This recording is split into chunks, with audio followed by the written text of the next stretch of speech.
रात अति जवां थी। निशा अपने बिस्तर पर लेटी हुई थी। कमरे की हल्की नीली रोशनी में उसका चेहरा बार बार मोबाइल स्क्रीन की चमक से जगमगा रहा था। दूसरी तरफ समीर की आवाज़ थी, मधुर, मोहक, जैसे किसी जादू का असर हो।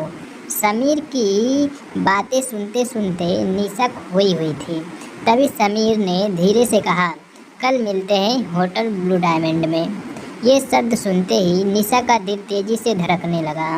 उसके कांपते होठों से एक मुश्किल से आवाज़ निकली, होटल? कौन सा होटल?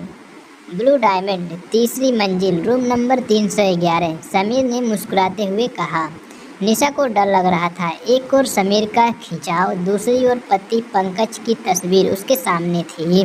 वह कुछ देर खामोश रही, फिर अचानक उसने निश्चय कर लिया, समीर, जब प्यार किया तो डरना क्या। मैं आऊँगी। अगले दिन लाल रंग की साड़ी, मैचिंग लिपस्टिक, कानों में बड़े बड़े टॉक्स और ऊंची हील्स में जब निशा होटल पहुंची तो वह सचमुच अप्सरा जैसी लग रही थी।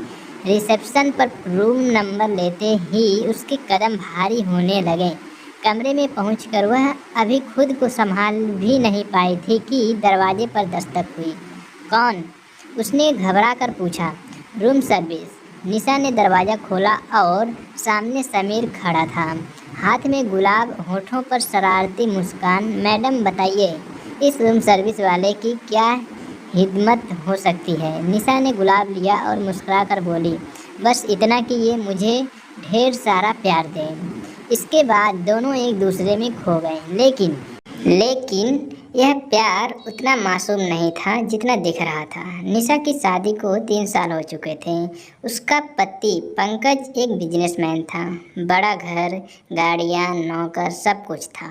नहीं था तो सिर्फ प्यार। पंकज हर बार काम का बहाना बनाकर उसे अकेला छोड़ देता। शादी की सालगिरह, हनीमून, वादे सब अधूरे रह गए। निशा ने कई बार समझाने की कोशिश की, लेकिन पंकज के लिए सबसे बड़ा प्यार उसका कारोबार था। धीरे धीरे निशा के दिल में खालीपन बढ़ता गया और वहीं उसे समीर में वो सुकून मिला जो पंकज कभी दे ही नहीं पाया। समीर एक सिंगर था। बातें करने का ढंग, ख्याल रखने का अंदाज, सब कुछ ऐसा था कि निशा उसके मुंह पास में बंधती चली गई। वो दोनों अक्सर होटल या किसी कोने में मिलते, लेकिन इस रिश्ते में एक सच्चाई छिपी थी। समीर को प्यार नहीं, पैसों से मोहब्बत थी। धीरे धीरे उसने निशा से लाखों रुपए ऐंठ लिए।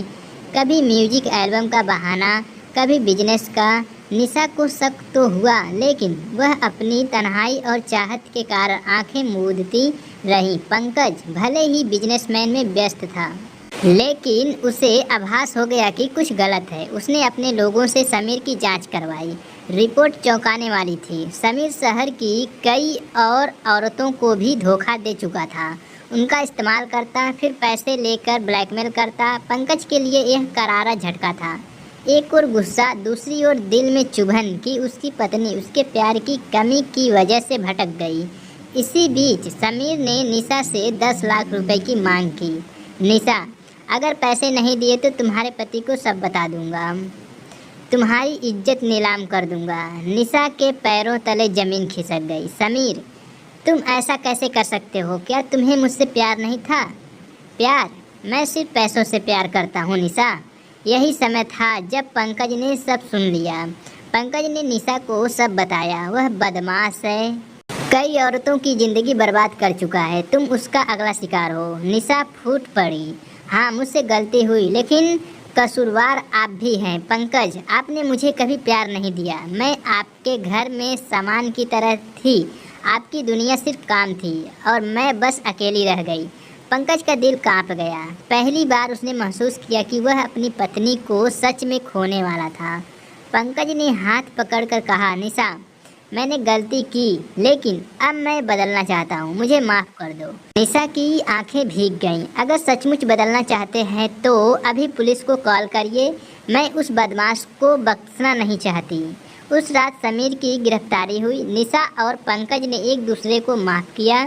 पंकज ने उसके बाद अपना वादा निभाया। वह बिजनेस में तो रहा, लेकिन अब हर शाम घर जल्दी आता, पत्नी के साथ बातें करता, उसका ख्याल रखता। निशा को आखिरकार वो प्यार मिला जिसकी उसे 3 साल से तलाश थी, और उसने एक कड़वा सबक सीख लिया, सिर्फ चाहत से रिश्ते नहीं चलते, भरोसा और सच्चाई ही किसी प्यार को टिकाए रखते हैं।